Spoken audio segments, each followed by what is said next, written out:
This is A's Cast Live, your comprehensive look at the Oakland Athletics. And the pitch is swung on, hit the right field, hit deep. Whitefield going back at the track, over his head, and over the wall. Do you believe that? And 29 other MLB clubs. Ramirez with a drive to deep right, away back, goal! Shohei hits a bomb out there by the Rocks. And boy, oh boy, this third inning is now showtime. It is a Judgian blast. All rise.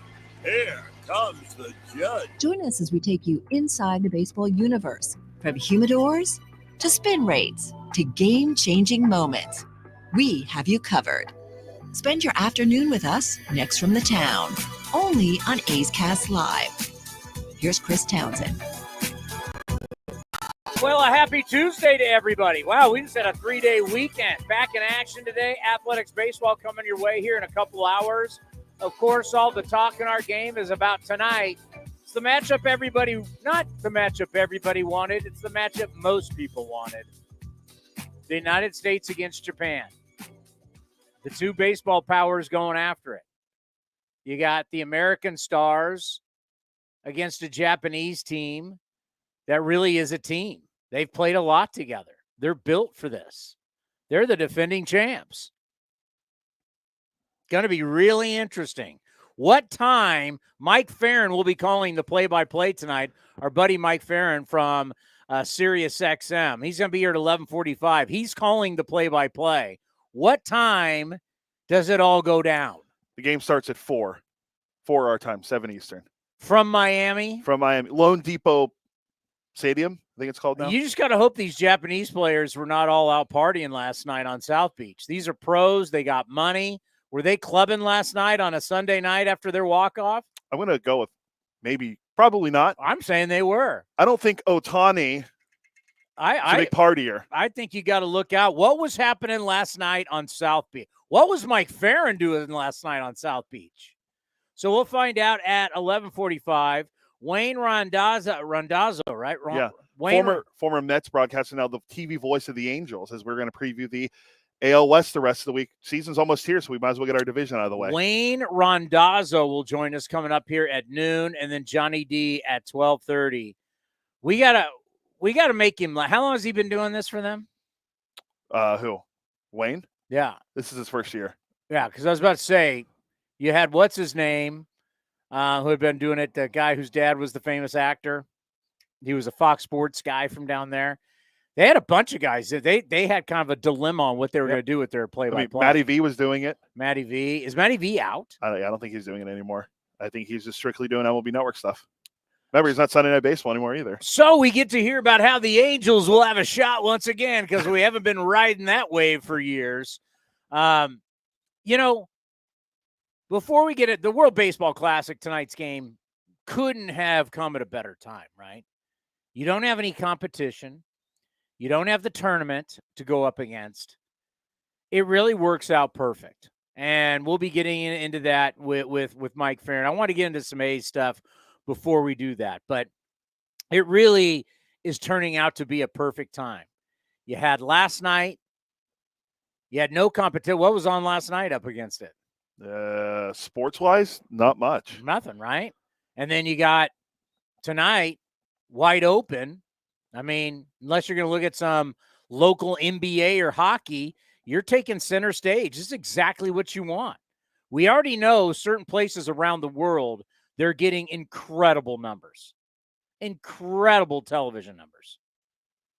And we'll see what this should do. I mean, you have to think, if almost half of all television sets in the country of Japan were on Italy, Japan. Now that's United States, Japan. And we're talking about, can Ohtani come out of the bullpen and face Mike Trout? Can that be the ending of this Disney type script that they're trying to write? I mean, the numbers over in Asia for this game, I don't know what they'll be here. I have to assume they got to be at least halfway decent. I got to think there's going to be some people watching, but over in Asia, you maybe you may get over half of all televisions in the country of Japan watching this tonight. The number. Now, I don't know. Once again, that's inside baseball. I don't know what Major League Baseball is able to do with this. I don't know how they're able to monetize it. I mean, that's all stuff. The numbers have been leaking out. Well, what it tells you about numbers is when you're getting a lot of international numbers and you're not getting a lot of local numbers, to me, that would tell you something, that it's not doing here what it's doing in other places. I mean, obviously it's great. It's great for the game. It's great for the pocketbook because they're making money. It's great for continuing to grow the game internationally. That we went over the risks of players getting hurt versus the rewards of growing the game and making money. And the owners are always going to side on the side of what? Money. So, and I don't know how the owners act. You can't tell me the owners of Major League Baseball are not capitalizing off of this. They wouldn't be putting this tournament on if they're losing money. There's no way. No way. Everybody's getting greased on this deal. So I'm really curious to see tonight what the number is in our country. We already know internationally in Asia will be huge. Now that any of the Latin American teams are out, because I know Puerto Rico was getting good numbers. The Dominican was getting, but they're out. Are they going to continue to watch it?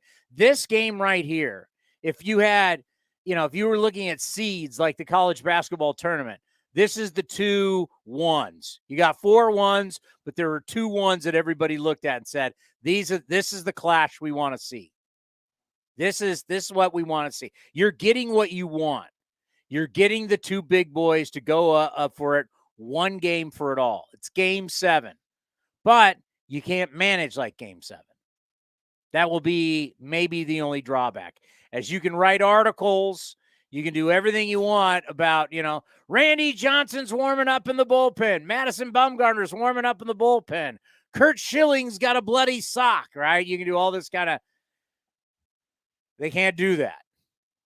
So I'm not sure, you may want Ohtani coming out of the pen at the end of the game. I doubt the Angels in the end. I don't know. Maybe the Angels will be like, to hell with it. Let it go. We're losing them anyway.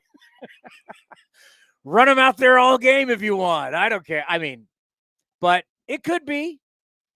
And then it may not be. And then if it's not, if it's like you don't get that, oh my God, Ohtani came out and threw against Trout and this was incredible. Like that could make the tournament. Like that one at bat. If you had Shohei Ohtani come strutting out of the pen, and here's his teammate, Mike Trout. Mike Trout's one of the best players who have ever played the game. And if you go, what are you talking about? It's not because we like the rally monkey. It's just we've watched him play. We've watched him play more than anybody else. Mike Trout, if you look at the data, if you look with your eyes, is an all-time player. Now, Shohei clearly has the skill set of an all-time player and is doing things we'd never seen. I don't know how long he'll do it. That's kind of the mystery we will get into later on at some later point. How long does the pitching and hitting last? I don't know. But tonight, you could have something magical. If you did have is Ohtani 6'4" or 6'5"? I think he's 6'4", but we can How confirm. big is Shohei Ohtani? He's a big dude. Confirm Ohtani is 6'4", 210, according to Baseball Reference. 6'4", comes strutting out. Comes up, and he's throwing a hundo to 102. Mike Trout swinging out of his you-know-what. That could make this tournament. Now, I'm sure Mike Ferrin, and I don't know, I mean, Mike might ask us, hey, how are you guys feeling about the tournament? I will say this. Everybody I've talked to, and I've even used it on you, everybody goes, I'm cool with it. I'm cool with the tournament. And then I ask the question, do you want your guys playing it? Everybody says no. I'm cool with it as long as your team's playing it. Your stars are playing it. I want my guys taking 2 at-bats, putting them in bubble wrap, go home and get ready for the season. Take 2 at-bats, throw 2-3 innings, 4 innings, spring training, not high stress. Everybody, I haven't run into one friend of mine, and including you, who said, yeah, I want my guys in. I like it, and I like your guys in it. I just don't want my guys in it. Fair? Yeah, fair. I mean, you asked me, what was that, Friday? I think Yeah. you asked me Friday. I started asking this question. How do you feel about WBC? Cool. You want your guys in it? No, not a chance. I'm just, I guess. Like the A's right now, I would have no problem with our guys being in it. Like, yeah, that's great. Well, it could, because we're not in that position. But if we were in a position where we had a $400, $300, or $200 million guy, I'm cool with him being at Ho Cam, taking a couple hacks and calling it a day. Yeah, I was going to say I'm a bad example when you ask about my guys, because the two teams I root for, there's only one guy from each team that's playing. So, yeah, I'm all for it. And that's, by the way, that's something that I also want to get into, that Johnny D struck this up in me. I don't know why I was thinking about this last night, because I was thinking about talking about the World Baseball Classic, and we got to get into some, it's not A's news, it's A's predictions, really, about the roster, because we're now at that time, right? But I was thinking about, because when we were talking to Johnny D, and we were talking about MVPs and stuff like that, and guys playing on bad teams, who was the guy they mentioned? Hey, that guy won an MVP. The Hawk. And I was thinking about it. Most bad teams don't have a good player. Like, if you look at the A's last year, Seth Brown had a pretty good year. I mean, we didn't have a great player. Pittsburgh, terrible last year. Yeah, Brian Reynolds wasn't very good either. They didn't have a great player. Yeah. Bobby Witt Jr. could be, but who's Kansas City got? Yeah, I think he hit 20 homers and stole 30 bases. They still lost almost 100 games. But he wasn't a great player. Yeah, no, I'm saying, like, they still Who's lost. the Marlins? Marlins were terrible. Who's their great player? Sandy Alcantara. Not non-pitcher. That's not for this discussion. No, it's got to be. I'm talking about a non-pitcher. Jazz Chisholm, but he was hurt. So, yeah, there you go. And is he a great player? I don't think he's there yet. He's a good player. He's not great yet. That's what I'm saying. Like, Andre Dawson being the best player in the league on a bad team is so rare. It is so rare that you got guys, and bad teams normally don't have a guy who's had a great year. Like, I start thinking about this, how random that is. Think about, a great example would be Tony Gwynn. How many bad Padre teams he was on, and yet he could still hit 350, 360, 330 something to win the batting title.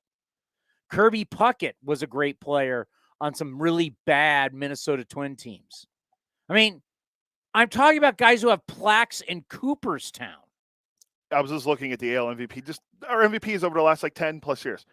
There's two guys that are out. None are even outliers. There's two guys that have won the MVP on a bad team. Wait, let me guess. One's Trout. One's Trout, and the other one is on a bad team.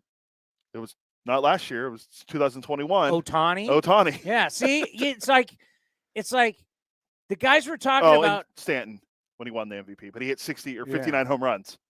Now that's a true outlier, because Stanton's not going to have a plaque in Cooperstown. But if you look at 18, Yelich and Betts, both teams are good. The Red Sox won the World Series. 19, Bellinger and Trout, which we mentioned Trout already. Bellinger, Dodgers were good. He was the MVP at 47 home runs. 2020, Freeman and Abreu, both playoff teams. 2021, Bryce Harper had a great year. Last year, Goldschmidt, Aaron Judge, both teams are in the playoffs. The point is, it's very rare to have somebody be great on a bad team. Very rare. And it shows you how special that player is, because bad teams normally don't have great players. And all the guys that we can think of who are great players on bad teams either have a plaque in Cooperstown or are going to have a plaque. That's the best of the best. It's very rare. Very. So we'll get into WBC coming up here. And yeah, if you could make this tournament, you could really, because to me, would you say it's every 3 years? The next one's 2026. Every 3 years. Once this thing's over, we get in the season. Hardly, I think, anyone's going to talk about it unless you have a moment. A moment can change everything. If you have a special moment, 6'4" Ohtani coming out of the bullpen, Mike Trout, or maybe Mike Trout, Mookie, it could make the tournament.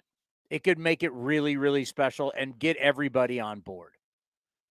Because if you go, well, everybody's on board, I need to see numbers from the U.S. I can give you numbers from Asia. I can give you numbers from Japan. Boom, they're killing it. But what are you doing here? It's also interesting. You know what time we'll be in Japan when the game starts? I don't expect you to know the exact time. It'll be probably around 4 or 5 in the morning. Close, 8 a.m. It's 3 there right now. 3:15 the next day. They're in the future? They're in the future. I believe it's Wednesday. I'll double check my math because I remember from when we talked to people in Korea in the KBO. I just remember trying to call my family when it would be like Wednesday right now, Wednesday, March 22nd in Japan, 3:16 a.m. So 5 hours from now, it'd be 8 o'clock. I remember being in the Tiki Bar, Trader Vic's at the famous Otani Hotel in Japan. This Otani? No, not that Otani. The Otani Hotel where they filmed part of Moonraker, the James Bond movie. Most amazing hotel I've ever been. I've been in a lot of hotels in my life. This is the most amazing hotel. They got like 28 restaurants in this hotel. That's how big it is. It dwarfs any Vegas casino. That's the first thing I thought it was a Vegas casino. It dwarfs it. It had like 20. It has its own lagoon like a Vegas casino. Trader Vic's, the Tiki Bar. I think the first ever Trader Vic's was in Alameda. I was closing Trader Vic's down with A's legend and Hall of Famer Steve Vucinich. Steve Vucinich and I, Vuce, were kicking them back. I think Mickey was there. A bunch of people were there. And I remember coming out of the Tiki Bar and having to call home as they were waking up. I was still sucking down scorpion bowls at the it was always hard to put when you're on the road. I mean, a little tip from Uncle Townie here. You need to set yourself alarms when you're on the road, especially when you're in crazy different time zones. If you're in Europe, you're in Asia, because once you go out at night, you lose track. You're having such a great time. You're in a foreign country. You're enjoying the wares of a different place. You lose track of when you have to call home. Set alarms for yourself because your wife, your kids, your girlfriend, your parents want to hear from you. So a little tip, like Cody does every day and it disrupts our show because he's got to check in, check out, or whatever he's got to do.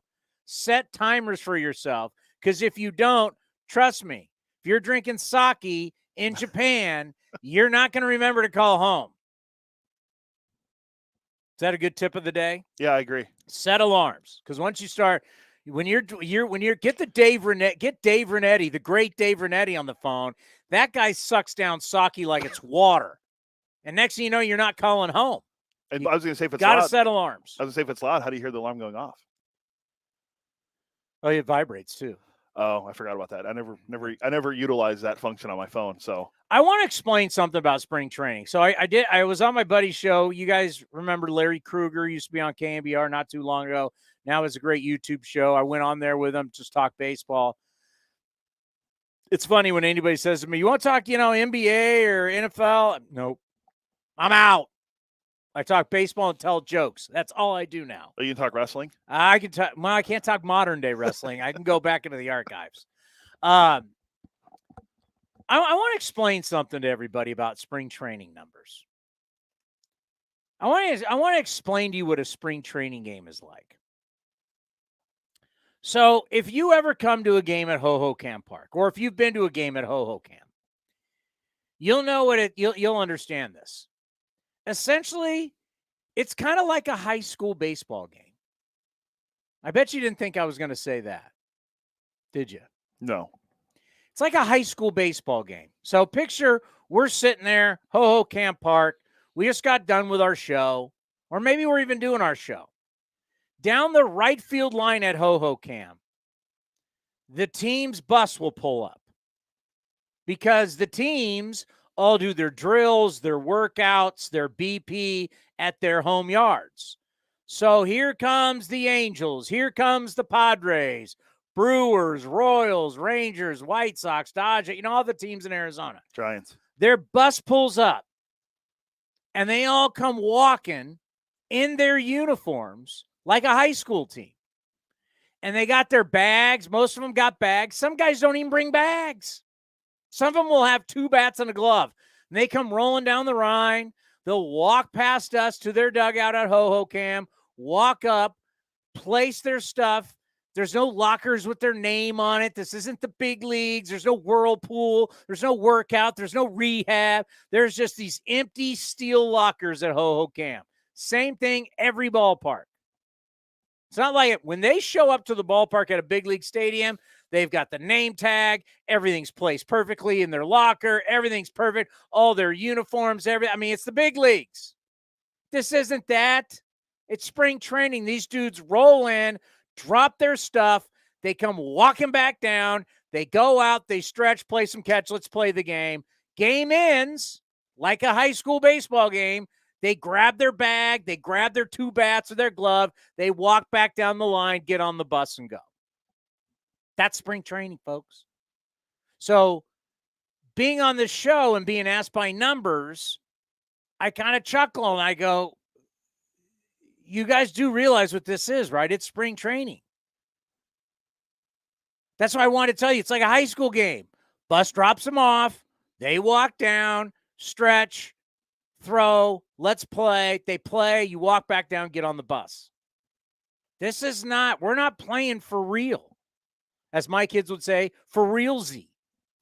We're not playing for realsy. I can relate to this as someone that played high school baseball. I can relate to this. Is what, we've seen it, right? Oh, there's Bob Melvin walking down there. It's like, this is not big leagues. This is not do or die. These games don't matter. No one's stressing wins. Managers will say, we want to win down here and set the tone. This is not the big leagues. This is, you're playing in thin air. We all know that the ball doesn't spin the way it does. That's why we put baseballs in humidors. Why do you put baseballs and cigars into humidors? So the ball doesn't travel as far, and so it spins more. Well, do you put a cigar in a humidor because you don't want it to travel far? Why do you put a cigar or a baseball in a humidor? Well, I never use a humidor, so I don't really know the answer. Moisture. You don't want it to dry out. Cigars, if you just leave a cigar out, it will dry out and taste nasty. You need to leave them in humidors. Keeps the moisture. They want the balls to be moist because the balls were drying out in Colorado because the altitude, dry, thin air dries everything out. That's why when you go to Tahoe and you're there for a couple days, you're like, God, my skin is dry. It's horrible. Same thing in Arizona. Same thing in Vegas. You're in the desert. It's similar. It's thin, dry air. Your nose is dry. Your hands are dry. So you put the baseballs in a humidor to give it moisture.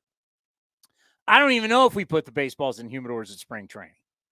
I was like, do we still do it in Major League Baseball? Yeah, everybody in baseball. I know they were doing it. Everybody has a humidor. But the thing is, balls once it gets warm in Arizona, balls are flying. Balls aren't spinning for pitchers like they normally do. Balls are flying, and you want to go to oaklandathletics.com and click on stats and want me to believe this? That all of a sudden, Nick Allen last year, and we love Nicky Knox, as you call him. We love Nick Allen. It's interesting. That's one of the battles that's going on right now. Aledmus Diaz and Nick Allen at shortstop. But Nick Allen hit what? 2 It wasn't 207 maybe? 202, 20. What did he hit last year? That's what I'm pulling up right now. I want to say it was 207.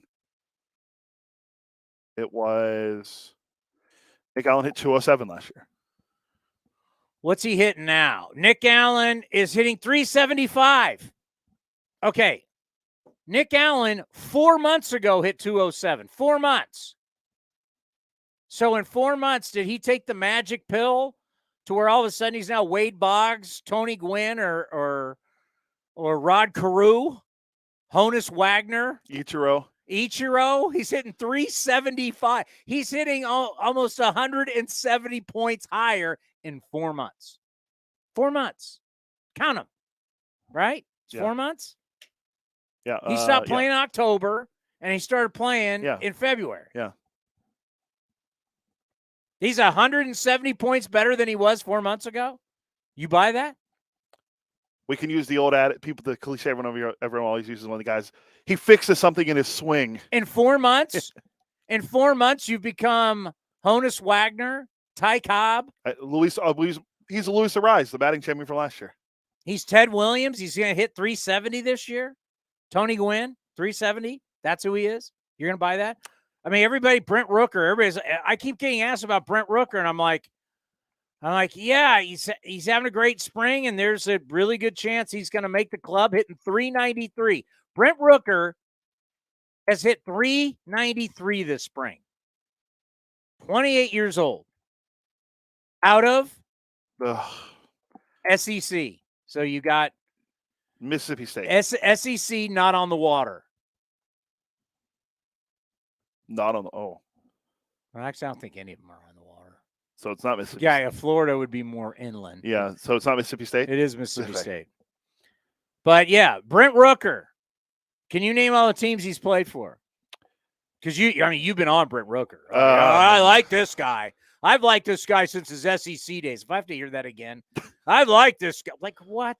Well, you watch the SEC network? That wasn't even around when he played. For probably college. Not. Well, it's been around for a while, right? But he's old. He's 28. When Rooker was in college, it was 2015. Let's see. He was a Twin. He was a Royal and a Padre. For a whopping 81 games. Let me guess. He has 12 home runs career. 10 home runs. 9 of them came in 1 year. He's hit 316 in 7 games. That was his opportunity, right? Yeah. Comes up with the Twins, 7 games, hits 316. The next year, in 58 games, they gave him a shot. He hit 201. 201. You want to know what he did in minor league baseball last year? Well, can I? Yeah, can I finish? Yeah. 2022, Padres Royals. He played in 2 games for San Diego, nothing. 14 games for the Royals, hit 160. So a career 28-year-old, 81 games, he's hit 200 for his career with an OPS of 668 and an OPS plus of 85. So it's not like he's one of these guys, a Rob Deere, Joey Gallo, that, well, you say, I don't really care what he hits because he hits bombs, right? Yeah. If he just hit a ton, who's the guy that we signed last year? He was with us briefly, then we put him down AAA. Oh, Matt Davidson. Matt Davidson. You got a guy that hits bombs. He hits bombs. So you're going to I'm going to look away at other numbers. He didn't have that. But you're going to tell me a career 200 hitter in 81 games is now batting 393, and I'm going to believe that? I mean, if you want to take his small sample size, because he started in El Paso in the PCL last year when he was playing. By the way, Padres. we could give you an extreme amount of names of guys who now have established themselves as quality Major League Baseball players. I won't even go the stars. Of quality Major League Baseball players who are 28 and under. Now, there's always outliers. There's always outliers. Like we talked earlier, there's outliers, great players, bad teams. And they're all pretty much Hall of Famers. But he could be a great story. I mean, it'd be awesome, right? Yeah, I agree. It'd be out. I mean, what's the bet? Give me. I don't want to. Don't bore me with his minor league numbers. Is there ever a year where he had a monster year in the minor leagues? Yeah, his best year would have been home run wise. He hit 28 last year combined between two AAA teams. He had 28 home runs, drove in 87, and hit 289. His OPS was 1,044. That's his best. Yeah, but 19 home runs those came in the PCL, and then 9 came at AAA Omaha. But he had 338 in Omaha. So, but if you go based off that, how many games did he hit 338? That was 20. Do you see how people lie with say, 20 games? It's 20 games. 61 games in the PCL. He hit 272 with the 19 home runs.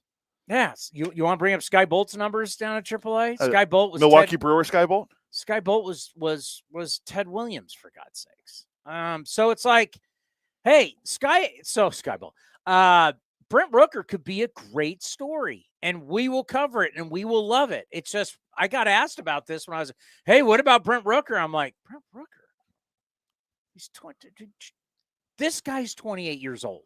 Yeah, he is. Shohei Ohtani's 28 years old, right? I mean, you start looking around the game. Like, if you haven't established yourself as, you're talking about a guy who's 28, who's never even come close to playing every day. That's another thing about the spring training numbers. These guys aren't playing every day. They're not. When you get to the season, your best players, they play every day. Every day, the grind. Every day you come to the ballpark, you have to produce. Every day you come to win. And winning now matters. Yeah, your record, you are what your record says you are. And trust me, Thank you, Bill Parcells. When you stink, yeah, the legend Bill Parcells. When you stink, everybody lets you know it. You don't think those players last year walking out for the A's knew we were all looking at them going, yeah, you stink? You don't think when you go to get coffee, they don't go, you stink? Everywhere you go, everybody knows you're a loser. They think it's cool you play Major League Baseball, but yeah, you're 20 games out. You guys stink. You're not playing for anything in spring training. So these numbers, yes, I'd rather be successful than not in spring training. How many times, I like to take it to other sports. How many times is that 102 guys in training camp, in football, does great in camp and in preseason games? You're like, hey, man, this guy can really run it. This guy can catch. This guy. And then he gets cut and you never hear from him again. I feel like that happens a lot. It happens. There's one or two guys every year in training camp in the NFL that the guy will be like the camp standout guy. And he gets cut. You never hear from him again. And he doesn't latch on with the other 31 teams and become a star. Why? How about in preseason basketball? They'll have a guy that he gets to play at the end of games, and he just starts lighting it up. And he's averaging like 18 to 20 points a game because he's playing. And you're like, hey, we might have found something here. And they cut him, and you never see him again. It's these games don't matter. What matters is what happens when you show up to Oakland, and now we're playing for real. Now, pitchers are now really pitching to get you out. They're not working on stuff. The scouting reports are being implemented. You're not playing in Arizona. You're back to playing sea level. It's Major League Baseball. Let's go. You going to hit 393? You're playing every day. You're going to hit 350? You're going to hit 280. All of a sudden, these guys who are camp warriors aren't so great anymore. And 3 weeks in, you stop talking about how great their spring training was, and you're like, why can't this guy hit? And then now we're looking down to Vegas and going, oh, my God, look at those numbers. This guy looks like he's Babe Ruth. And we know Sky Bolt's not Babe Ruth. So slow down on the spring training numbers. Slow down. Bus drops the guys off like a high school game. They show up. Hey, let's get this thing in. Nobody get hurt. And then they get back on the bus and go again. That's what spring training is. I don't mean to demean it. It's fun. Come down, be in the sunshine, have some beers, get a hot dog, enjoy. Actually, we got great food at Camp, and the new right field party deck. Are you kidding me? But it is, don't look at these numbers and take a whole lot of stock in it. And that's what's going to be tough. Like, what do you get? Like, Noda's kind of fallen off from making contact, but he's a Rule 5 guy. I think you got to play him. I think I'm not in the belief that we're competing for the division this year. Oh, well, better put that up on the bulletin board. Just saying. I want to see Noda play. I'd rather see Noda than Rooker. He's 3 years younger, too. I mean, Rooker's 28 years old. I just gave you his numbers. If you think he's going to show, Rooker right now would be a fourth or fifth outfielder, which is great. Give him a job. I'm telling you, we will celebrate him. I'm just saying, I'm trying to put a roster together, and I'm trying to find guys that can help me win long-term. Not now, long-term. Who gets me back to the playoffs? It's not journeymen. Journeymen don't get you back to the playoffs, right? If we lucked out with Mark Canha, we lucked out with Simeon. Great. But you're not going to do that all the time. Find me some legit dudes. That's what we need to find to win again. That's why I'll take chances. Let me see Pache. If Pache has finally figured it out, he can hit a long time. How old's Pache? 24? He came to us at 22, 23, something. I think he was 20. Let's see. Pache is 24. He won't be 25 until November. There you go. I got to find out. I got to find out if Noda can play. I got to find out if Pache can play. I need to find this out. I need younger players. That's just.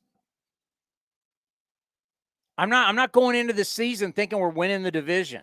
I want to win the division the next couple of years. Find me guys that can help that. I need winners. What did Mike Singletary say? I want winners.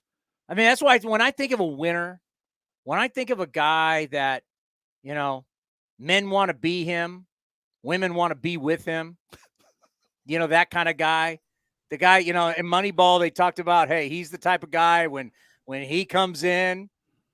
I mean, that's Mike Ferrin.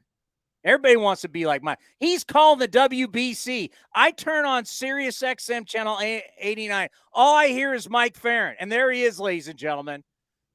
The great Hello, Tony. Mr. Play-by-Play of the WBC. By the way, over your left shoulder, that's a good-looking guy. I'm very disappointed that there are no San Jose State baseball pictures of Chris Townsend on the internet. We're going to need to find some to remedy to make that my permanent backdrop for Zoom calls. How did you find all of that? Dude, I know how to use the Google machine. I'm not an idiot. You basically are in the A's offices down in South Florida. I am. Yeah, I'm here from the remote location of this airport hotel in Miami that also is the A's associate offices, right? By the way, I got to tell you, you've sounded fabulous. Thanks. You guys, the energy, it's electric. They've been just hammering the highlights of you guys. In the earlier games, you and Spilly. It seems like you're having a great time. What's the experience been like for you? It's really hard to describe.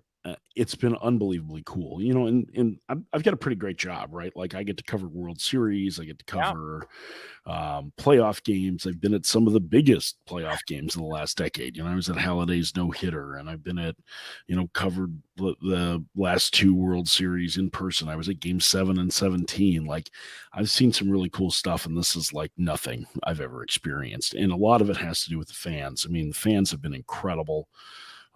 Especially the fans for the Latin American countries. They just bring a different energy and joy to the ballpark that the players can feel, the broadcasters can feel, and so it's a really special event.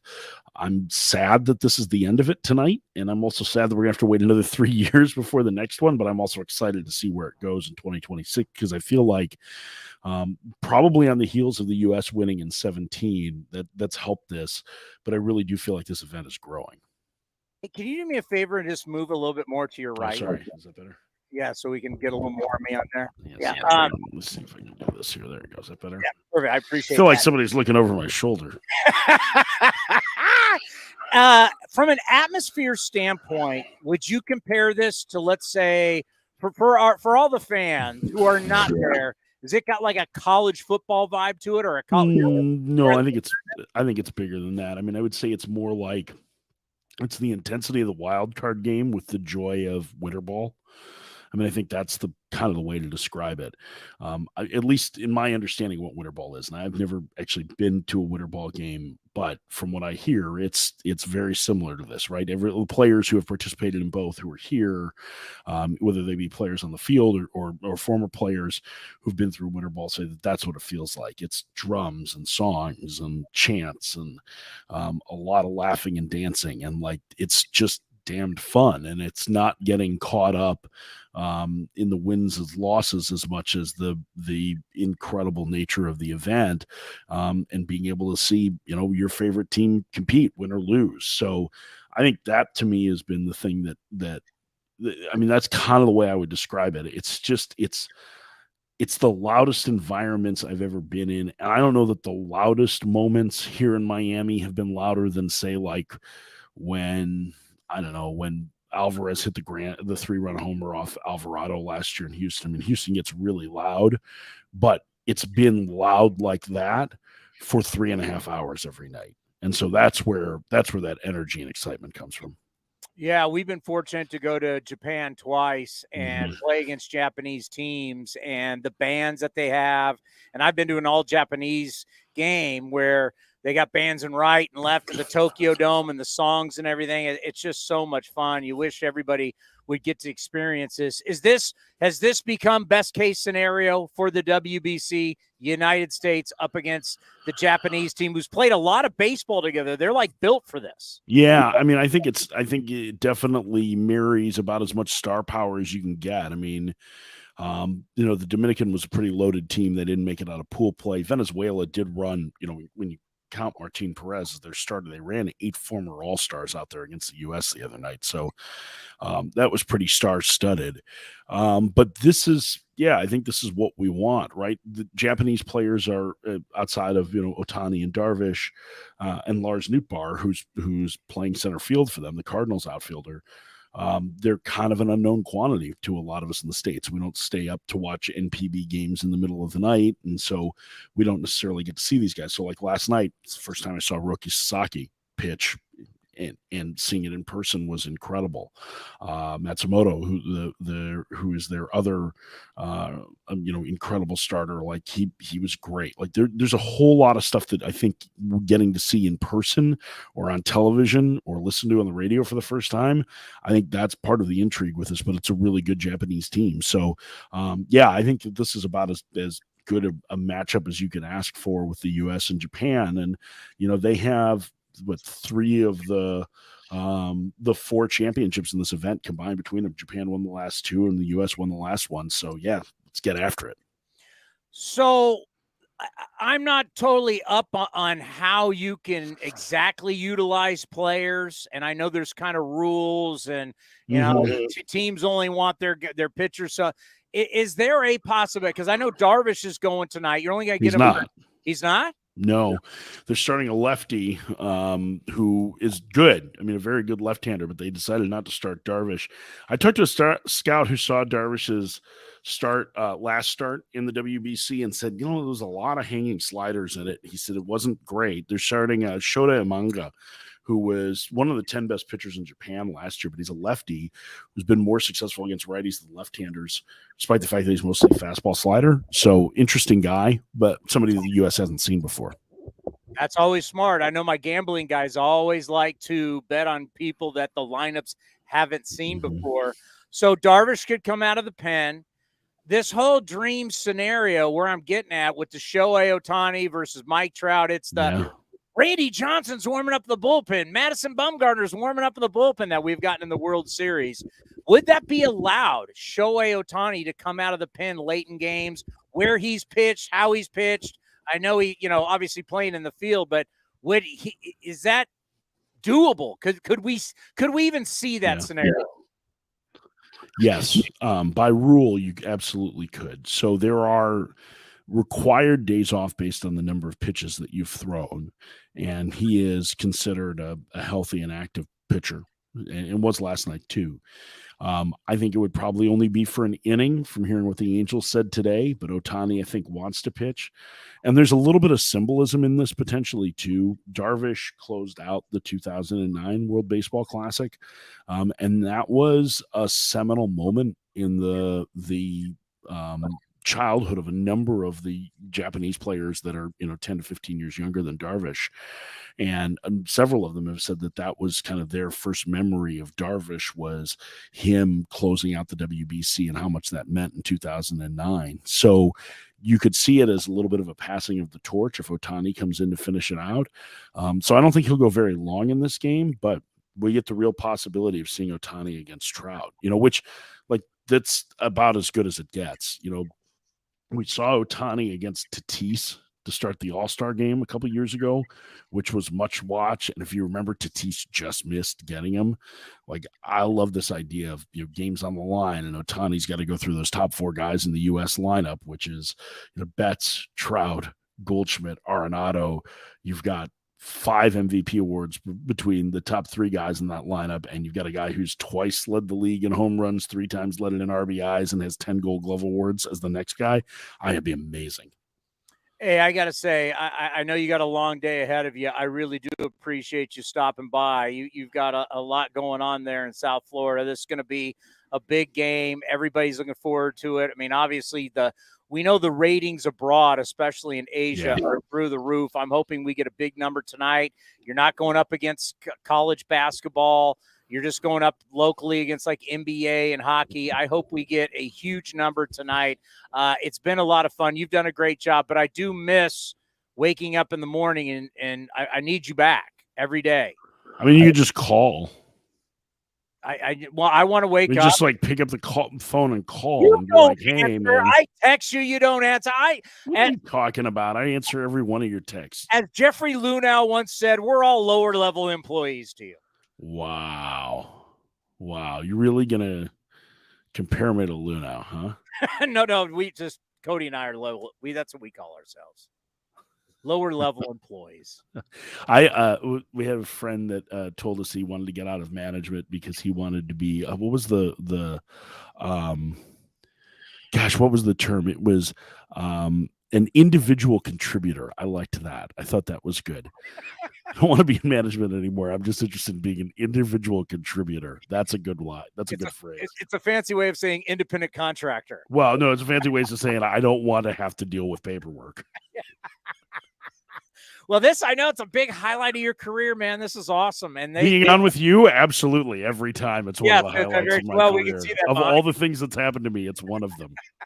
Well, it should be. I mean, when you put on your resume, A's Cast is, A's Cast guest. It's right up there. Unpaid, yeah. But I love the way they've been hammering your highlights on the network. So it's been cool. Well, they have to. They're contractually obligated. So I made them do that. You are the best, my friend, and let's talk soon right. where we can actually do a little more. But seriously, appreciate you stopping by. I know it's a big day for you. Anytime. Take care, buddy. All right, see you, Tony. See you, Cody. The great Mike Ferrin calling in from Florida. The play-by-play. That's a big get right there. Well, Ferrin loves us, and we love Ferrin back. I do have his call. Let's play it for everyone. Now, there's music on it because I got it from MLB.com. Is this the walk-off? This is the walk-off last night with Japan. Murakami, who's the guy that hit 56 home runs. Did we win the last one? I thought Japan did. No, I think the U.S. did. I'm pretty sure. And then Japan won the 2 before that? I think they won. They won in 09. Let me find that. See, there's your prop. Winners of the W. You want to make the WBC. We should know when this event, if it ever gets to as big as people think it can get, we will know exactly. This is when they won. That was our first time winning. Japan's won it twice. So there's been 3. There's been 2006, 2009, 13, 17, and then this year. So, well, who are the winners? So, all right. Well, Japan won in 06. See who won in 09. They won in 09. So who won in 12 then? See if it has it on here. Dominican Republic. They're the first and only team to ever go undefeated throughout the tournament.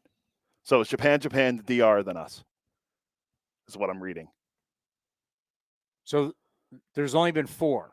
Yes. 09 or 06, 09, 2012, 2000. Yeah, was it 2012? 2012 and 2007, 2013, 2017. 06, 09, 13, 17, and now this year. Okay. Oh, COVID. Yeah. It was supposed to be 20. It was supposed to be 2020. All right.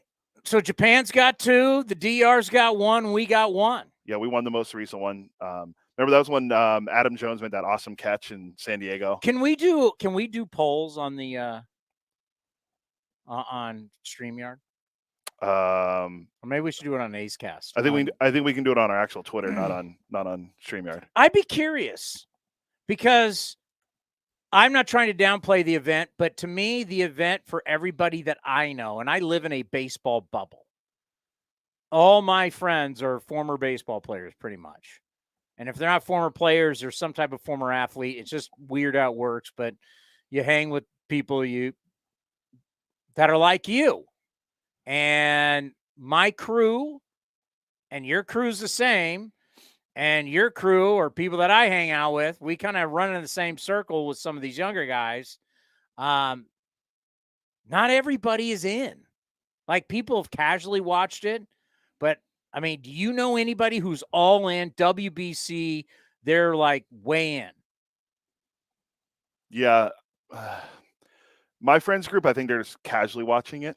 Yeah. I don't know anyone. And I know your casual friend group. Yeah, I mean, I listened to the game. I listened to Ferrin on the call last night. Then I watched it when I met up with the great Alex Jensen. Yeah, Alex has been calling St. Mary's games. Yeah. He doesn't have time for the WBC. Yeah, he's come back from Albany. St. Mary's losing in the second round of the NCAA tournament, but I met up with him last night. We were watching it at a local establishment in San Francisco, but I was listening to it on the way there. But other than that, I'll be the first one. I'm not sitting at home every night and going, I have to cancel all plans to watch every single one of these baseball games. Yeah, I mean, I've casually watched. I mean, I told you the one night I was up watching Cuba, Australia from the Tokyo Dome.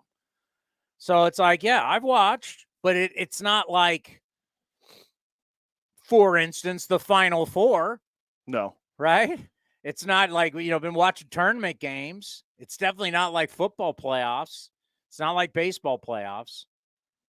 I mean, I can give or take the NBA playoffs and the hockey playoffs, but I'm more casual with those. But I mean, like, I'm not missing football playoffs. Yeah, no, same. Right? I mean, or the big bowl games. Yeah, I mean, I'm watching the Rose Bowl. I'm watching the national championship game. I'm watching the which we now have a tournament college back.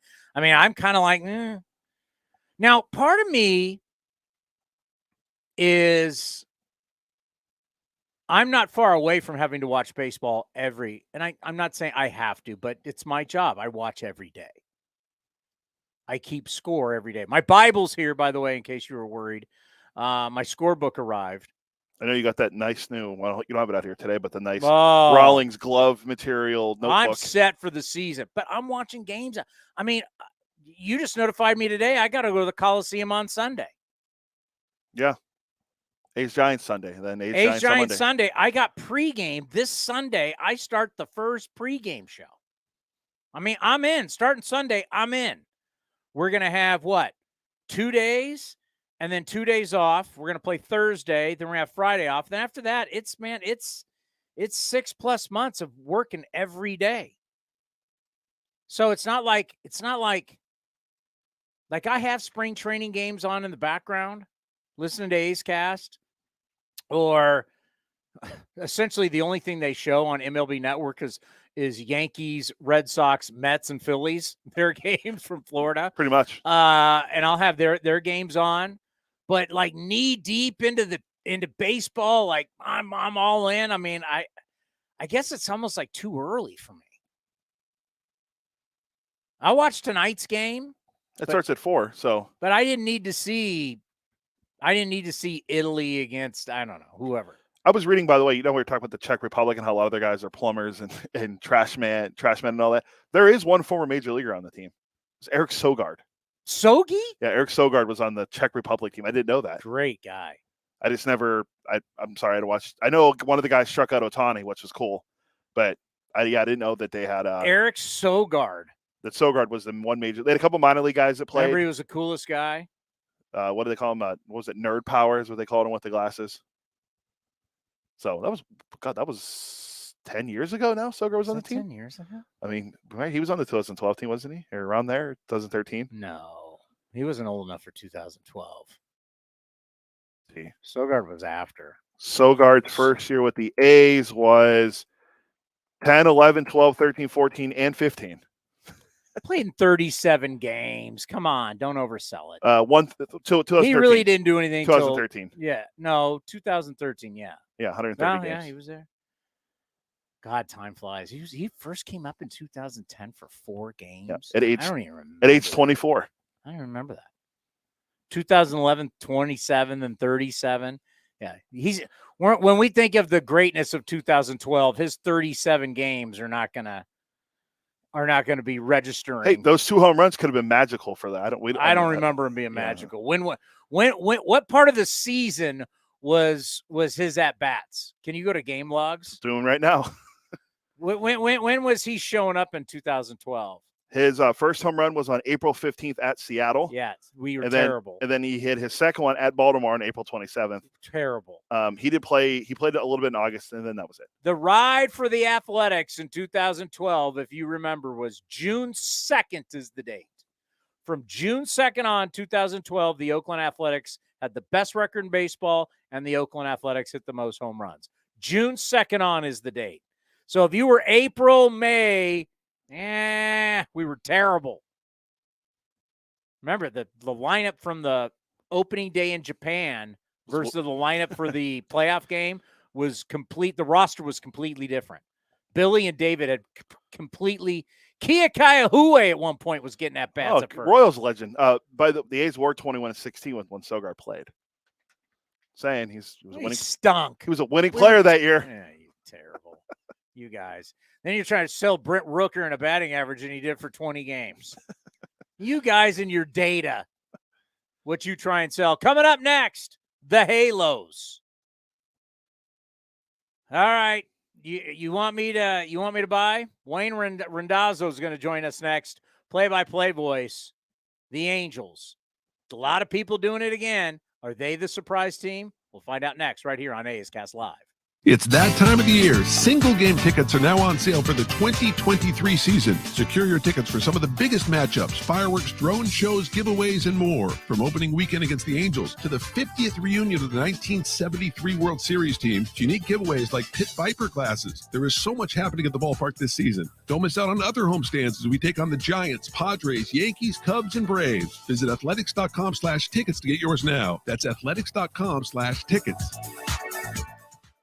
This is Chris Townsend. There are two things that are a must for me: comfort and style. Whether I'm playing golf, going to dinner, I've got to have the right feel. That's why I've partnered with Linksole, and you're going to love Linksole. They have just released their new spring line, new fabrics for their polos, lightweight and perfect for technical performance. Linksole also has new styles for their layers and hoodies with cool prints and seasonal colors. You know what they say in the big leagues: look good, play good. Go to linksole.com. That's linksole.com.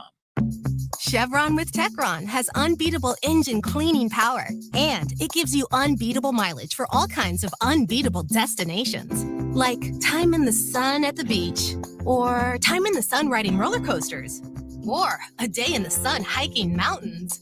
Well, probably just one mountain would be enough for a day, but hiking a mountain is still an unbeatable choice for how to spend time. Download the Chevron app now to get unbeatable mileage at locations near you. If you're looking for a new mattress, Nest Bedding has you covered. Sleep on the same mattress Hall of Famer Ricky Henderson sleeps on. Nest Bedding is the #1 brand of online mattresses and the Bay Area's favorite mattress store. Take home the Easy Breather pillow. The New York Times calls it their #1 pick. You can navigate their easy-to-use website, nestbedding.com. That's nestbedding.com. Green and Gold fans, use the coupon code Oakland and you get 10% off your entire order. Nest Bedding, love where you sleep. Thanks to the Xfinity 10G network, my little brother's friends won't leave our house. When I was their age, internet with basically no interruptions was a pipe dream. You sound like my grandpa. Now through April 23rd, new customers can get 200 megabit Xfinity internet during our limited time Xfinity 10G network launch celebration for just $25 a month for 2 years. Go to Xfinity.com/10G, call 1-800-XFINITY, or visit a store today. Requires paperless billing and autopay with stored bank account. Restrictions apply. Taxes and fees extra. After promo, regular rates apply to internet service and devices. Actual speeds vary. Hey, Billy, this deck is great for getting everyone together. Thanks. We're really enjoying the outdoor space, especially on a day like today. What's the material? Humboldt Redwood from Ashby Lumber. They gave us a great deal, provided us with a quick quote, and we couldn't be happier. We even found a great contractor through their online contractor directory. Don't miss a day outdoors. Visit Ashby Lumber in Berkeley or Concord to see our stock of naturally strong, naturally beautiful Humboldt Redwood. Find out more at ashbylumber.com for all your building needs. Ashby Lumber. Innovation is at the core of Cal State East Bay, like at our Green Biome Institute, where faculty and students preserve genetic information from California's endangered plants, or how we open doors for local entrepreneurs at our Small Business Development Center. From educators to nurses to STEM professionals, Cal State East Bay has real impact throughout the region's neighborhoods, boardrooms, and the entire economy. Be part of the innovation. Connect with Cal State East Bay at csueastbay.edu/impact. This is Chris Townsend, and if you're looking for a great place to eat and watch games, go see my friends at the Chicken Pie Shop at Walnut Creek. The Chicken Pie Shop is one of the hottest restaurants in Walnut Creek. You're not going to find a better menu, and come try their world-famous chicken pie that has been served in Southern California for 86 years. Spacious indoor and outdoor dining, perfect for your next private party or corporate event. Don't forget free parking. For more information, go to chickenpieshopwc.com. That's chickenpieshopwc.com. Humanity has accomplished a whole lot so far. We created penicillin, the automobile, and the internet, not to mention drones, duct tape, and the hot dog. It's all thanks to the power of human connections. And Ring Central's here to make that even easier, more seamlessly and securely, on a platform built to grow your business. Say hello to a whole new way to say hello. Visit ringcentral.com and say hello to possibilities. Ring Central. Message, video, phone, together. Hey folks, Vince Cotroneo here to explain why Cinnabar Hills Golf Club in the hills of San Jose is my favorite place to play. With 27 holes to choose from, any level of player will love it. It's the best place to play in Silicon Valley. At the Turn, I've enjoyed the menu from the grill of the newly renovated restaurant, not to mention a 19th hole experience to relive the day. The expanded clubhouse will service all your needs, and best of all, you can plan any event, including weddings at Cinnabar Hills Golf Club with some of the most amazing views of the Bay Area. Visit CinnabarHills.com. That's CinnabarHills.com. If you're looking for the latest green and gold gear for the 2023 season, then look no further than athletics.com/shop for your officially licensed gear. That's athletics.com/shop. Streaming from the town, A's Cast Live continues with Chris Townsend. Wayne Randazzo is the new play-by-play voice of the Los Angeles Angels of Anaheim. He's going to be joining us. Been in baseball for years, around the Mets, on the White Sox. I think he was Big Ten, wasn't he? Big Ten Network? Sounds about right. I mean, I just remember him as the Mets guy. One of the Mets radio guys is our good friend Howie Rose, who has a great story about the Ray Fosse handshake, and Ray Fosse Bud Harrelson was safe in the World Series. He's still angry about that. I always liked when we were able to talk to him. So let me give Wayne a call here, and we'll save Gubaza and Langston and all those guys for the regular season. Gooby, buddy Gooby, because we play them next week. Let me tell you something. No one works harder than the Angels broadcast team. They got those guys doing every game in spring training. It's like, wow, like pre-games, post-games, the TV guys. I mean, you know how hard it is to get the TV guys to work every day in spring training? I mean, it's amazing. Wayne, how you doing? Welcome to A's Cast Live. How are you? Good. How are you? We're doing well. You know, we were thinking about you coming out. How hard was it to get you to you think about growing up in the Midwest and working the East Coast? Had to be a pretty easy decision to take a gig in Southern California. Yeah, for sure. I mean, it's an awesome opportunity, and get to be around these two all-time great players who are going to be head-to-head tonight in the WBC final. It's going to be cool to see those guys play at their peak every day, and to see if the Angels can put together a good season and get those guys to the playoffs. Yeah, speaking of the WBC, Patrick Sandoval was fantastic. The Angels have to be thrilled about that, his last outing. Yeah, I'm sure they are, but I think that more than that, they're glad to see him really compete in a big game and keep his composure. I think they've had some concerns in the past that Patrick Sandoval, maybe the moments got too big for him, but last night, certainly in the biggest moment of his career, he rose to the occasion, and he was bigger than the moment. And I think that's a really good sign for an Angels team that wants to contend and wants to compete and believes that they have good pitching beyond Shohei Ohtani. Shohei's got the ace of the staff, and you'll see him in Oakland opening night. But Sandoval, number 2 starter, they really think Reed Detmers is ready for a breakout season. And a veteran Tyler Anderson, that's another just guy who shores up that rotation on top of what they already have. So it's good to see Sandoval compete at that level and make the Angels' belief in him worthy. We'll get back into the pitching, but the moment tonight that everybody's talking about the potential, I mean, obviously we've seen it for so many years. the greatness of Mike Trout. He's an all-time great. He's going to be a Hall of Famer. Now the incredible skill of Shohei Ohtani. We talk maybe potentially a once-in-a-lifetime player. I mean, we're talking about it in baseball, but I got to think as an Angels fan, the magical thing that we potentially could see tonight, don't know where it's going to happen, but the idea of Ohtani pitching for Team Japan, going up against Captain America, Mike Trout, just talk about the potential of what an epic moment in baseball history we could get tonight in South Florida. Yeah, that's the position. If those two can get an opportunity to face each other and potentially with the game on the line, it's going to be weird for Ohtani because he's not starting and he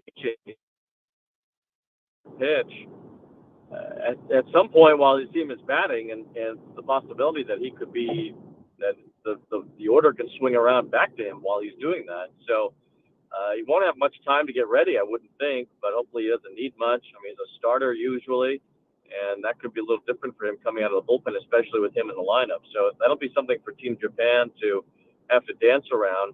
Not sure why they're not starting Yu Darvish tonight. You'd think that would be the opportunity to put in maybe the greatest Japanese pitcher of all time and have him trying to lock down the championship tonight. But it's not Darvish starting. It's not Ohtani starting. It's somebody that's not really a familiar name to American fans. And, you wonder if that's going to end up biting Japan because they used their best young pitcher yesterday, and their two best guys who are pitching in the major leagues are not starting tonight either. So it should be an interesting game. And if it does come down to Ohtani and Trout squaring off in a big moment, well, certainly the Angels fans will be heavily scrutinizing that particular at-bat, but I think the whole country will. Everybody recognizes that these are the two best players in the game, and for them to be on opposite sides tonight with what's on the line, it could be really a tremendous theater.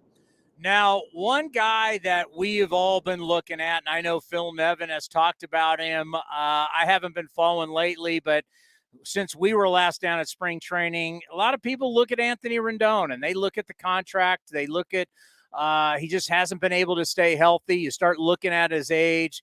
Just for him professionally, how big of a year is this year for him?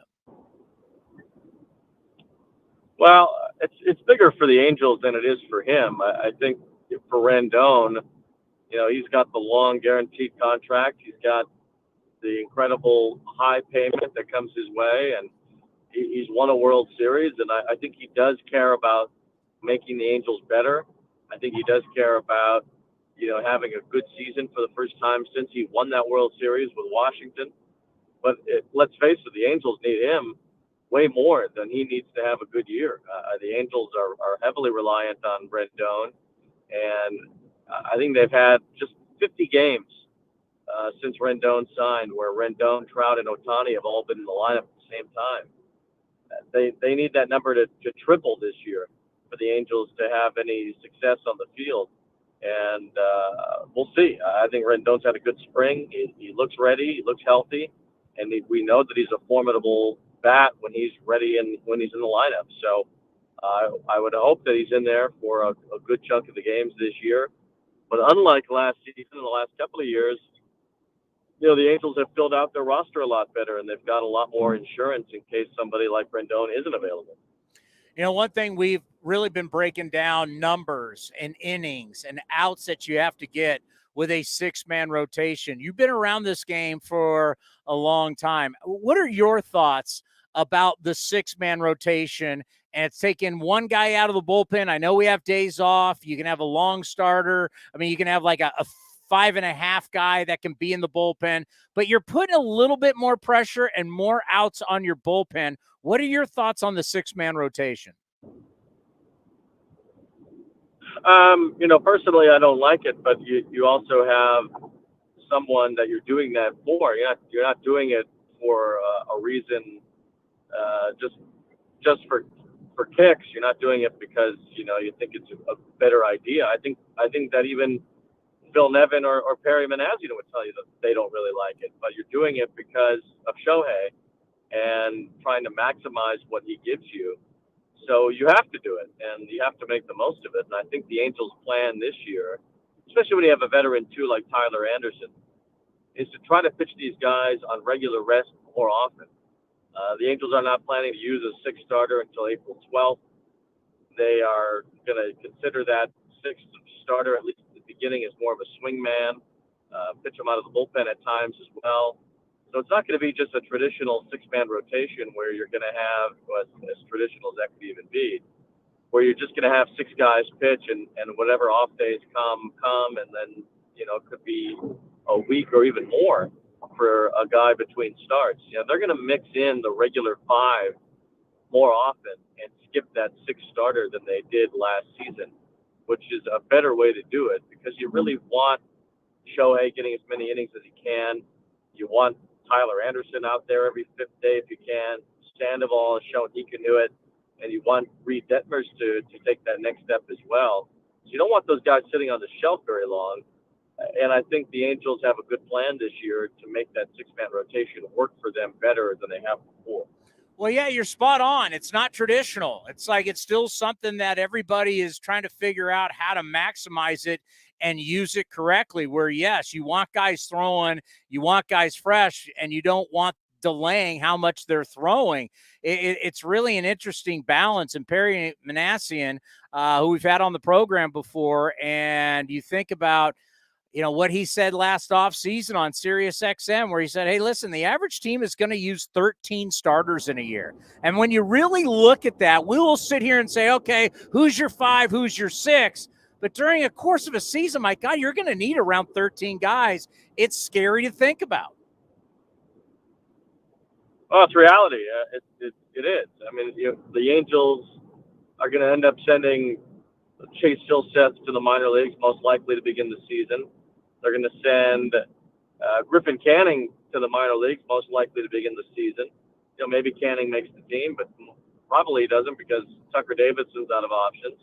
So you've got those 8 guys already that you're thinking about using as starters, and you're going to need some of these other guys as well that they're grooming in the minor leagues. They've got some good young arms. Sam Bachman has looked good in spring training. Chris Rodriguez, they're hoping is healthy for the first time in a long time. They've got Victor Medeiros, who they drafted last year, who they really like, that's in the minor leagues. So they're still developing pitching and also trying to have a deep enough set of pitchers to get through a full season. But that's how it is for everybody. You're going to need 10 to 12 starters in a good year to be able to get through the entire season, and likely more. So I think the Angels have that right, and Perry has really gone above and beyond, including an entire draft where he drafted nothing but pitchers, which felt gimmicky, but it really was to bloat the system with pitching, which he's been able to do to some degree and still probably needs to do more of. So I think the Angels have the right idea about what they want their future to look like, and they're getting there. They're trying to get there while they still have Mike and Shohei together. Well, on a personal note, just talk about the change going from New York to Orange County to Anaheim. Boy, that's going to be a big difference for you. It is, yeah. I mean, I think the biggest difference for me is that it's a TV job and not radio. I've done radio for the Mets and just filled in on TV a little bit here and there. But this is TV pretty much every night. I'm going to be doing that. I'm going to be doing the Apple TV Friday night games this year. So there will be, some moments where I'm not around the Angels, which is a little bit different for me as well. Usually I'm with whatever team, if it's been the Mets. And I don't hardly ever miss any games. So it'll be weird to not be there once a week or even twice a week in some cases. But these are good opportunities, and when you're trying to get through in this industry as a broadcaster, you've got to take as much as you can and move yourself up as much as you can. And I've been really blessed to get these chances to be a big league TV voice and to have a national TV package. I mean, it's really hard to believe that it's worked out in a way like this, and I'm grateful for it and ready to put this season together and give it a shot and see how it all turns out. Hopefully it's a good year. Well, yeah, we'll see a lot this year We love having on Mark Gubazaw, your partner, of course, Mark Langston from the Bay Area. We got a lot of good relationships with the Angels and their broadcasters, so congratulations on the job. It's a phenomenal gig, and we'll see you in the first series of the year, so take care, and we'll see you soon. All right, thank you very much. Good to talk to you. So the Angels, interesting. 6-man rotation. All around one guy. The same thing we said last year and the year before, except the year when he had Tommy John.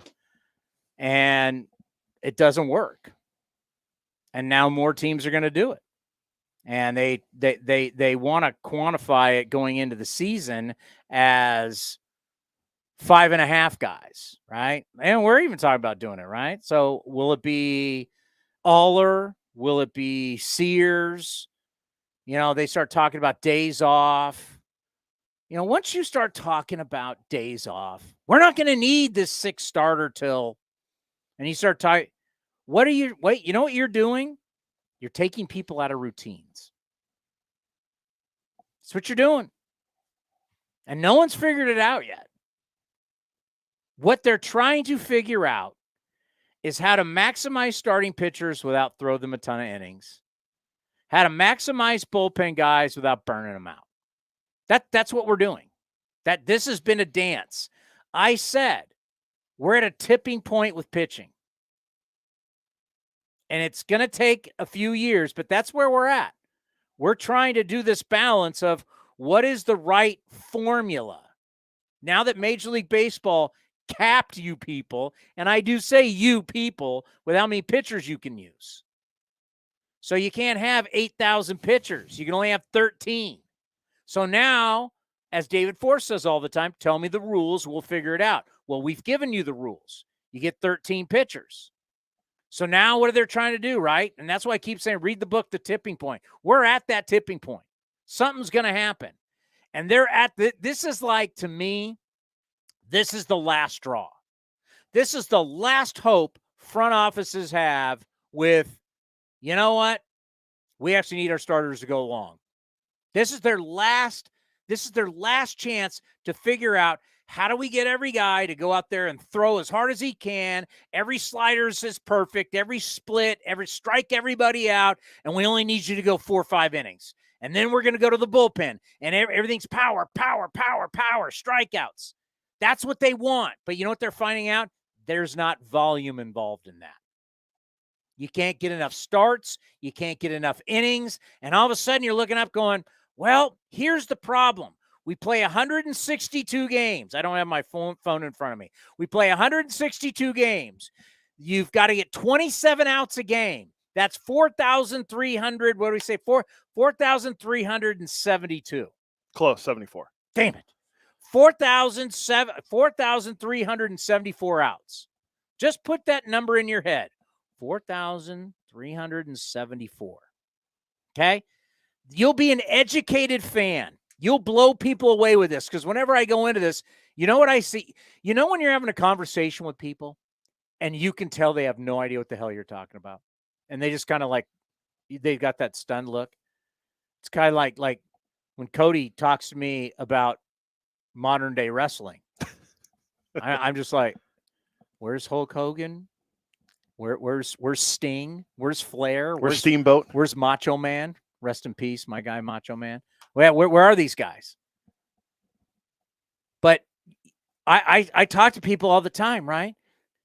I may be the only guy that is the fly in the ointment of Shohei Ohtani. I am the fly. As everybody's like, this is the greatest thing we've ever seen. I go, we're a game of volume. We're a game of volume. For instance, if you have a 3-game set with the Angels at Oakland, 27 innings, correct? Correct. Ohtani, in a 6-man rotation, easily doesn't pitch against you. So if he's just a DH, how many innings will he participate out of those 27 innings in a 3-game set? 6. 6. That's it. He didn't play every inning. He's only a DH. So he'll play 4 at-bats, right? That's a half inning. No. 4 half innings is only 2 innings. So he's giving you 2 innings a game. So he's only going to participate in 6 of the 27 innings because he doesn't play in the field because he pitches. So if he doesn't pitch against you, and if he only pitches 22 times in a year, I don't get his greatness is undeniable. His volume is not greatness. And whenever I bring that up to people, they have deer in the headlights. I forgot how many starts he made last year, to be honest. 25-ish. Hold up, give me a second. Because always goes. Baseball Reference always starts with his batting. Yeah. Batting, yeah. But yeah, how many starts? Okay, let me see. He had, it looks like, 28. He had 28. That's a lot for him. Yeah. I'm not gonna say which Angels broadcaster because I don't want to get him in trouble. But an A's broadcaster, and you wouldn't be able to find it. An Angels broadcaster once said, I get his numbers. Give me his innings. Remember, you need 4,374. I'm trying to, Baseball Reference is being weird about it. He pitched in 166 innings last year. That's your main guy. 28 starts. You need 4,374 outs. And this might be the best you get out of him. And that's what the Angels broadcaster said to us. The Angels broadcaster said, enjoy it because this isn't going to last. This is what he goes, the next couple of years, it's going to be hell on wheels, but this will not last long term. So here's the question. How do the Angels get 4,374 outs? Well, that's a problem they've had for years. I've got it in front of me, right? Ohtani, Anderson, Sandoval, Suarez, Detmers, Davidson. You heard those names, Cannon Griffin, and guys are going down. But how are you going to get 4,300? How are the A's going to get 4,374 outs? Find me that, because if you got dudes, your lead horse who can only go, I mean, he's basically 28 starts, which was huge for him. That was huge. And if you're going to really stick on a 6-man rotation, man, you literally could use over 15 starters in a year to be able to get 4,374 outs. Let me see how many they used last year. Didn't they use the most players in baseball? They use the Angels. Put it this way. The Angels talking about using 6 starting pitchers, right? Whether you want to say days off or not, they used 65 players last year. 65. One more than we did. They had a total of 16 different starters last year. You're telling me you're going to be a playoff team with 16 starting pitchers. I'm not buying it. I'm assuming some of those are openers, but still. I'm not buying it. Somebody's got to start the game. Somebody's got to give you 4,374 outs. The math is what it is. You can't change it. You've got 13 pitchers. I don't care if they're all starters. I don't care if they're all relievers. Doesn't matter. You can have a positionless staff. How are you getting 4,374 outs? Tell me. How do you get that number? And how are you going to get it with 6 starters and none go deep in games? Good freaking luck. Because now you're down to 7 relievers. 7 relievers. Do we need to go on the numbers again? How many of these relievers are going to get you over 200 outs in a season? Domingo Acevedo, can't say it enough. 70 appearances last year, 203 outs he got. You need like 7 Domingo Acevedos to make this happen. Their guy with the most innings pitched last year for them was Aaron Loop. He threw in 65 games. Ryan Tepera had 59. So they don't even have a Domingo Acevedo. No, the next closest after Tepera's 59 was Jimmy Herget, had 49. Now, remember, we're not saying that you have to have the same 7 guys out of the pen. What we're saying is you have to have 7 players or 7 spots that's going to be bullpen. We'll give you your swing guy in there. That is a tremendous amount. Give me the innings pitched last year. So Shohei led them in 166. Patrick Sandoval was second with 148 2/3. Oh my God. Then Reed Detmers, the guy who threw a no-hitter last year, had 129. Oh my God. Like you're not even coming close. Then Jose Suarez had 109.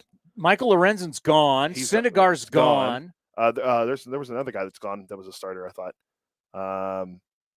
Oh, no, sorry. Iglesias. Isn't Iglesias with the Braves now? Then he get traded, and then they got Tucker Davidson, who they got from the Braves. He pitched in 36 2/3 last year. People don't think okay, maybe I'm wrong, and I'm willing to accept that. But I look at this purely from, I'm not looking at the names. Everybody gets fascinated with names. I'm purely looking at numbers, right? I'm like the data cruncher. You know who I am? I'm the accountant in the corner office that's looking at the CEO going, it's not going to work. But no one wants to hear. I'm the dork accountant that no one wants to hear from. I got my pocket protector. I got my glasses. I got my tie that's too small. I got my cheap suit. And I'm sitting in the corner, and I'm like, numbers don't add up, boss. But he didn't want to hear that. Bosses don't want to hear that because they've got their game plan. And I'm adding it up, and I'm going, yeah, it doesn't compute. That's who I am. I can rip through how many organizations going, you've got no chance of having quality. You just don't. I'm going to look it up. Especially starters are averaging 5 1/3. So if you got 6 guys averaging 5 1/3, good luck. I was remembering because they started doing this. Whether you got 5 starters or 6 starters and you're only going 5 1/3, you're putting so much pressure on your bullpen. It's disgusting. You can only option a guy 5 times now. I thought it was 3. Oh, this must have been updated then. It's 3. Yeah, I think they tweaked it to. No, it's saying. Do they change it to 5? It says 5 now. It says the tweak to the change. Yeah, it says 5 times. Johnny would know that, right? I thought it was 3. Yeah, Johnny might. It was 3 last year. He might know because, I mean, the article was written about the one they wrote. I think Eno wrote it. That was 2022? Yeah, so it was last year. Well, last year you could only option a guy 3 times. So maybe, I mean, Johnny would know because that article was written was about the River. Find it. Oh, I don't have to ask Johnny. That's your job. How many times can you option a guy back and forth in the minors? Why does it keep saying MLB The Show? With a video game, you can option people in the video game? Oh, yeah. Keep saying a player will still have 3 or 4 option years. Okay. There's the league thing right here from MLB League Options from MLB.com saying players may only be optioned 5 times per season.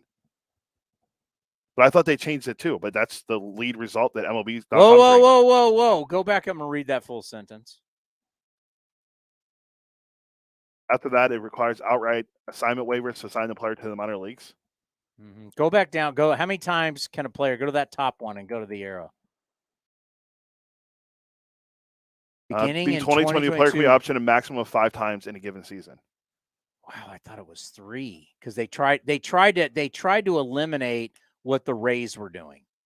The Rays were using the shuttle bus back and forth with relievers. Yeah, it looks like it's 5. I mean, Johnny would know because I'm pretty sure they wrote about this. Whatever you want, it doesn't work. Yeah, because then you have to. It doesn't work because some guys don't have enough options and you just lose a guy. It doesn't work. You don't have enough volume, and I hate to keep harping on this, but it's just the truth.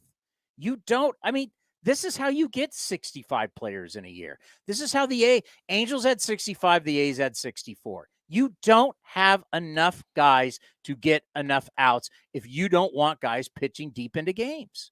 It's bottom line. Is Johnny ready? What's up, bro? How are you? I just got the news about Willis Reed. Do you hear about that? Willis Reed passed away. Just found that out just now. So yeah. Really? Yep. Yeah, I didn't hear that. One of the great moments in sports and NBA history. That's right. Absolutely. Absolutely.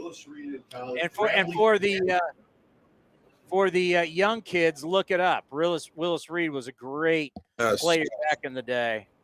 Yep. He was on the list of the 50 greatest, right? He was on that list. I believe you had. Sure, I had to have been. Absolutely. Yeah, two-time NBA champion, 2-time Finals MVP, 7-time All-Star, great New York Knick, coached the Knicks. That, you know what? Sad to hear. I'm just hearing that for the first time. How was your day off yesterday? Day off was good, Townie. Day off was good. Just relaxed. I got some laundry done. Hung out with a friend of mine and just studied. Just looked up the Angels stuff. Getting ready for Angels trivia. It's not going to help me, but Yeah, just kind of hung out a little bit.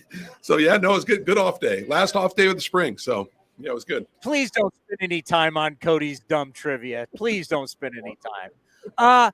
I thought last year we were playing that you could only option a guy 3 times. It's 5 times? 5 times now. Yep, it's 5 times. Yeah, it used to be unlimited, but it's 5 times. Yeah, but last year didn't they take it to 3 last year? No, it was 5. It was 5. Your guy has 3 options, each year counts as an option, but 5 times in a year. Yeah, it was 5. 5 times. Well, we were just talking with the Angels, and it's true for us. It's true for everybody else. I always throw this number out.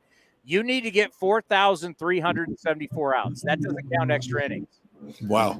4,374 outs. So what I do to fight numbers people, I fight them with numbers. I go, well, if I start looking at a 5-man rotation versus a 6-man rotation, I know that the average starter only goes 5 1/3, and now you're only going to have 7, or we'll call it 7.5 relievers. If you're going to call it 5.5 starters, man, if starters don't go deep, the numbers don't compute on how you're going to get 4,374 outs. It's tough, Townie, especially the start of the year, and that's why those little off days early on help. But you're right. I mean, look, you go 5 and dive, you're going to bullpen, and it's going to be very difficult to survive that. So you're right. To give you 7 once in a while, give you 7 1/3, give the bullpen a blow, because you're right, man. It's going to wear your bullpen smooth out if you don't. You're right. That's the numbers don't match up there, do they? No, it's crazy to think. Let's get it. Hey, by the way, disconnect and reconnect real quick because you're breaking up on us. Oh, really? Okay. Yeah, just disconnect and reconnect real quick because he's on Wi-Fi, right? Yeah, it must be a Wi-Fi issue. So I'm assuming that's what it was. Yeah, we'll get him back because obviously we've got we actually have things to talk about today, right? When we start talking about rosters and what we're looking at. Big star for Adam Mahler. I mean, solidify a spot in rotation if he pitches well today. I don't know. I mean, I rather have Adam Mahler as the swing guy. I rather have my swing guy out of the bullpen be right-handed with power. He's back. Johnny with us once again. Today and like these next few shows, we're actually, instead of just fooling around, we got some stuff to talk about because we're now really talking about the roster. How is the roster going to work? Yeah. And, one thing you're starting to look at, because I wanted to make sure, because it's been said, I don't know if Noda's going to make the team. Well, if Noda doesn't make the team, he's got to be offered back to the Dodgers. They may take him back. And then you would say, well, Seth Brown can play first base. We checked it today. Seth Brown hasn't played first base one time this spring. No, he hasn't. And look, you got Brooker to think about. You got Kevin Smith trying to make the team. Tyler Wade trying to make the team. Going to have, a team. He may start opening day. You got a bunch of mixing and matching here. Pache and Ruiz both make the team. Pache has to make the team, or he's out of options. So what are you going to do? So there are some big decisions next several days, and I always love this time of year. It's a tense time, obviously, for the players that are borderline guys, but man, this last week is critical. So I mean, this is and for the guys who are getting ready, the Jace Petersons, the Aledmus Diaz's, the Seth Browns, it's a big week too, because they're getting their rhythm. This is the week they get down to business and get ready for the season. So it's big. You just mentioned one of the positions without actually mentioning it, but that's still in question, shortstop. Right. I mean, will Nick Allen be the starting shortstop? Will it be Aledmus Diaz? You sacrifice a little defense with Diaz, but Diaz, he's hitting this spring, and will Nick hit enough? We'll have to see. But that's a battle. I don't know who's or Allen. We're going to make the team, but it's just a question of who will get that opening. Can play all over the place too. Diaz can play third, second, and short, but I don't know what they're going to do, Tony. I have no idea who's going to start on March 30th against the Angels at shortstop.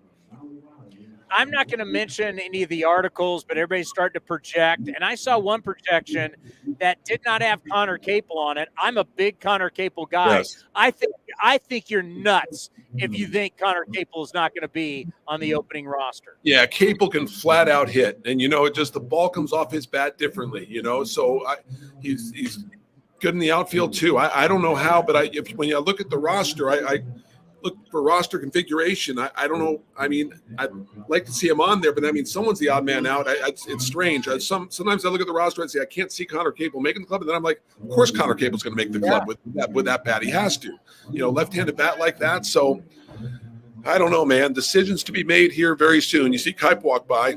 That was the legendary Glenn Kuiper I'm working with today. There he is. Look at that. Hi, Tony. That's called star power, my friends. Right? That is star power. Hey, Tony, I just wanted to say, again, this segment that you do with Johnny, I'm hearing from the fans that they love it and wouldn't mind it being extended a little bit. You know what? You know what the funny thing is? They're talking we may get an Emmy for this. That's what I'm saying. That's what I'm saying. And you want to give the fans what they want, right? You have to. It's a must. It's not more cowbell. It's more Johnny. Okay. Hey, you know what they also said? They also said they want a regular weekly Glenn Kuiper show. They did say that. Yeah, I've not heard that. I heard that too. They did say that. Yeah, I have not heard that. Yeah. I gotta go. They want more Kuiper. Weekly, the Glenn Kuiper show. Absolutely. Legend. Same time every single week. It's happening. Yeah. But yeah, that's what's, it's like, it's because when you look at right now the outfield, right? You mentioned, okay, Pache's going to be there. I think Ramon Laureano's going to be there. Well, that's two right-handed guys. You got Seth Brown, where, I mean, it's going to be crazy if all of a sudden he's playing first again and he hasn't played all spring. But that's where, I mean, Capel, how do you not have the left-handed good bat? That's crazy. I know, but and you didn't even mention Rooker. Like Rooker is a guy, he's tearing the cover off the ball this spring. I know he's a right-handed bat. But Rooker's 28. It's, You think Rooker may come up? I didn't hear anything there. You're breaking up. I said maybe Rooker starts in AAA, and then he he starts the year at AAA and moves up. But I don't know. He's been tearing the cover off the ball this spring, Townie. Yeah, I know. But the thing for me with Rooker, and it could be a great story, right? But it would be an outlier story that a guy at 28 years old finally figures it out, and we got to have him on the roster. Look, it wouldn't be the first time that's happened, and it's a great thing to happen for the A's. I mean, he's a guy they like, and I don't. The way he's hitting, watch his at bats. It's hard to imagine him not breaking camp with the big club. But then I look at the numbers and I'm like, how's he gonna? So it's going to be some borderline calls here at the end, which is exciting, but nerve-wracking for those guys. And yeah, because that's where I like Capel. Younger has actually done it for us at the big league level. I want Capel on. Another guy to look at that we love, great guy. Stunk last year, except at the very end, he was Barry Bonds, Babe Ruth, and now having another good spring. He is versatile enough to play everywhere in the infield. That's Kevin Smith. Kevin Smith. I knew you were going to say that. I agree. And we talked about that before. Like, what about Kevin Smith? He's, as you said, defensively, he's been getting some big this spring. And go. He came in, the team trying to make an impression, perhaps put a little more pressure on yourself. He's relaxed. He's loose, and I think he's going to have I agree. Kevin Smith is a really good player, and I'd be surprised if he didn't break camp with the club too. So look, what's going to happen? There are only so many roster spots, so maybe he starts in AAA and comes up. But tough guy to cut for sure. I would say this, and we'll end with this, and it's something that we're going to talk about pretty much every day. Every one of these games, we're going to over-scrutinize. But the great thing is, Johnny, we have some tough calls. Last year, there was no tough calls. Last year was like, let's find 26 bodies. This year, we actually have tough calls, and that's a good thing. It's a great thing, and that means some of these guys that do start the ball at Las Vegas Ballpark in Summerlin and on the road in the PCL too. So every year you have 35, 40, 45 guys. Even more. So it's going to be excited for March. I'm excited for the season that's going to get going. The action and pitching, the rotation. That's not set in stone either. So we don't know what we got. 7 battling for 5 or 6 spots. So that's a thing too. So some decisions to be made for sure. Can you do me a favor today on the broadcast? What do you got? Mention one time about a once a week Glenn Kuiper show. Put him on the spot. Oh, no, I'm mentioning it for sure. Believe me, after the 2-2 pitch, I'm going to talk about it for sure. Yeah. Yeah. Hey, we put a poll out on A's Cast Live. 100% A's fans want a Glenn Kuiper show. See what he says. You have to give the fans what they want, and they want Kuip, right?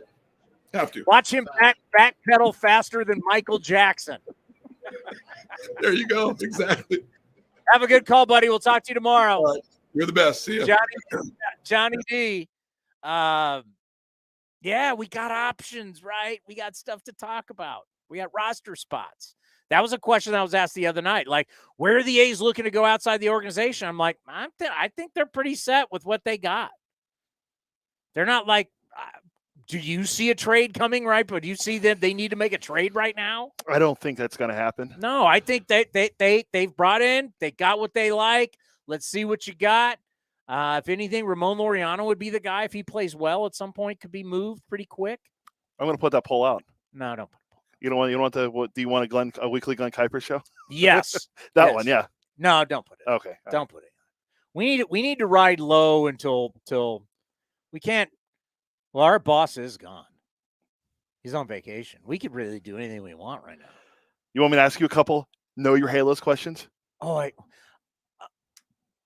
well, I'll ask you. You're the Angels. You're the Angels, honk. I forgot.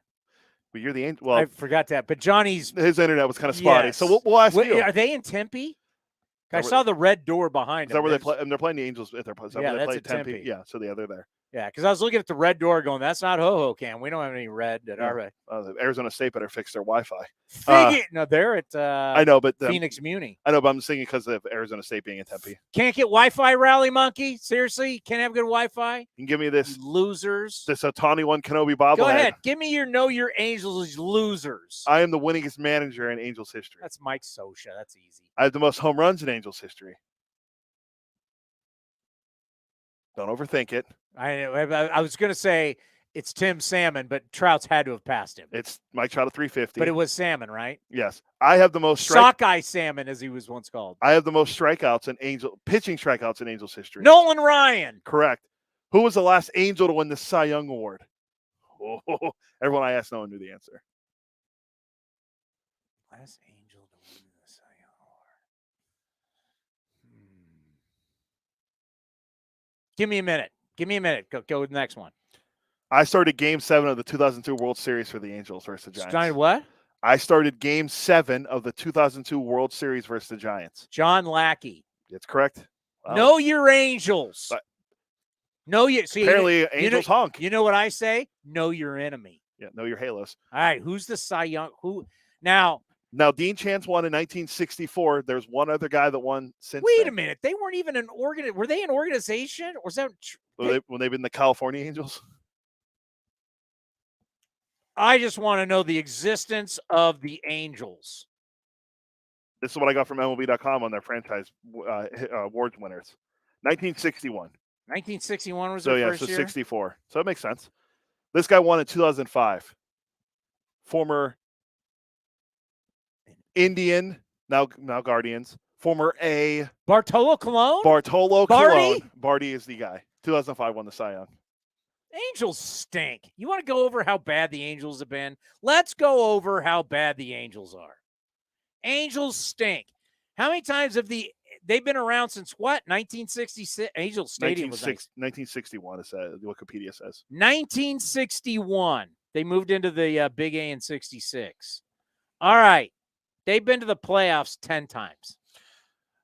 You A's fans, what did we say, 22 times? 21, I believe. They've been 10 times. They haven't been since 2014. So they tied for the longest drought with Detroit. 79, 82, 86, 04, 05, 07, 08, 09, 14, and 2. But look at that. They have not one time did they make the playoffs in the 90s. They only made it one time in the 70s where they got their heart ripped out. They got their heart ripped out in 86. But Angels never made in the 60s, made it one time in the 70s, 2 times in the 80s, and 0 in the 90s. So from A's fans, once again, I know you hate us hearing it, and you go, you guys are a bunch of honks. Fine, we're A's honks. You've been to the playoffs way more than almost everybody. other than the Yankees and the Cardinals. You bitch for a team that has been in the playoffs as much as we've been in the playoffs. Boy, we got a lot of bitching going on. Here's an example, A's fans. From 1966 to 2002. Okay? 1966 to 2002, they made the playoffs 3 times. Any good? 66 to 02, they only made it 3 times. How many times did the A's make the playoffs during that time? How many World Series did you win during that time? They made the playoffs 3. They had a run under Scioscia where they went 02, 04, 05, 7, 8, 9. They had this run that beefed up the numbers a little bit. Literally from 1966 to 2002, the Angels went to the playoffs 3 times. Okay, I think I counted 13. Let's see if I'm right. 71, 72. For who? The A's. They were in the playoffs? Yeah. 71, 72, 73, 74, 75, 81, 80. 14. I've read 81. 80. 88, 89, 90, 91. 91. I mean, it's not even close. 2000, 2001, 2002. Yeah, so there you go. It's not even like when you listen to people complain, and you know what it is? I think it's a lot of young people who they didn't experience that. Recency bias. We call Like that. to them, it's like they don't remember the 80s, like when the A's were the most dominant team. Yeah, here we go. 21 times I made it, yeah. 71, 72, 73, 74, 75, 81, 88, 89, 90, 92, 2000, 2002. That's the amount of time the A's made the playoffs from 1968 till 2002. The Angels from 1906 to 2002 made it 3 times. Oh, and I forgot 01. Yeah. 3 times the Angels. 3. Their fan base never sees playoff baseball. Mike Trout's never won a playoff game. Mike Trout's played in 3 playoff games and not won one. And Shohei Ohtani's never played in and we complain. Like we complain like we never go to the playoffs. You know we play tomorrow. But we have won a World Series. Like, oh man. You want to know who we play tomorrow? Who? Play the Cubs. You want to go over the their Cubs? history again? You want to know the Cubs history? Oh my God. And that's the real truth that really starts to piss me off. Wrigley Field wasn't always known as a treasure. They've turned it like Fenway. They were looking to get rid of Wrigley. They were looking to get rid of Fenway. Boston wanted, but they figured out, well, let's just make this cool treasure, old school. But there was a point where they wanted out of both those stadiums. Oh, by the way, they're getting $3 million a year being in last place. Yeah, I'm gonna make sure I find some really interesting know your Cubbies for Johnny tomorrow. Like who's the winningest manager? Who's the home run leader for the Cubs? Yeah, Ernie Banks. Probably Ernie Banks home runs all time. Sosa in the season. Yeah. What else you got? Who'd be the winningest manager? Lou Piniella. No, I would go Joe Madden. No. God, no. What about those guys that were winning all the time in the early 1900s? Cap Anson. 1,282 wins. What year was he? Hold on. What year was he? Early 1900s. They won a ton. You're talking about Joe Madden? Joe Madden. He was the manager from, 1879 to 1897. I told you. You're bringing up Joe. Joe Madden's probably not even in their top 10. Incorrect. He's 5th. Is he ahead of Don Baylor? Yes. Dusty Baker? Yes. Don Zimmerman? Yes. He's not even top 5. Madden's 5th. Oh, he's 5th. Yeah. Yeah. So he's not close. He was only there for 5 years. He was only there for 5 years, and he's 5th. That's how bad they're terrible. You got 3 Hall of Famers ahead of him: Cap Anson, Frank Chance, and the great Leo DeRocher. Leo DeRocher managed the Cubs. What year was that? 66 to 72. Leo DeRocher would never have thought that. Where's Sweet Lou? Lou Piniella is 9th, 316 wins. Yeah, isn't it amazing? And I know when it says it pisses A's fans off, but it's like, do any of you pay attention to other organizations? Rogers Hornsby was the manager from 1930 to 32. Do we need to go about how bad some of these are? Do you realize the Mariners made the playoffs for the first time since 2001. That is correct. Can you we're previewing the imagine- Mariners tomorrow. What would A's fans say if they didn't go to the playoffs for 20 years? 20 years. I'll do one better. What about 20 years of not having a winning season? Yeah. At least the Mariners had winning years. Yeah, the Pirates were under 500 for 20 straight years. I can't imagine that.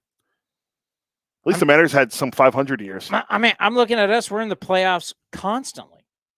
We were just in the playoffs 18, 19, and 20. Before that, 12, 13, 14. Like, I can't even imagine going 20 years without being 20 years. I could be dead in 20 years. It's like if we don't go to the playoffs for the next one, I could be dead. Gone. If I'm still alive, I'd be almost 55. I've already done this. I don't want to experience this again in my life. 20 years. I've already done it. I don't want to experience it. That's what I'm talking about, 20 years. Like, there's teams that don't win for 20 years. And when you win and bitch that you don't win the World Series, like, could be worse. You cannot win a World Series it's for like, 108 it's years. like, you put it in perspective. Like, what are you talking about? And you throw in, I'm not even throwing in the outside variables. I'm not even throwing in all the outside stuff. I'm keeping it inside the lines because we could go outside the lines and then that gets to be a whole murky mess. I'm just talking about playoffs, winning baseball, winning seasons, crazy, what we talk about and what I can't imagine. What do you say if you're the Cubs, if you're the Angels? The White Sox. Look how bad the White Sox have been to the playoffs 11 times in 100 and something years.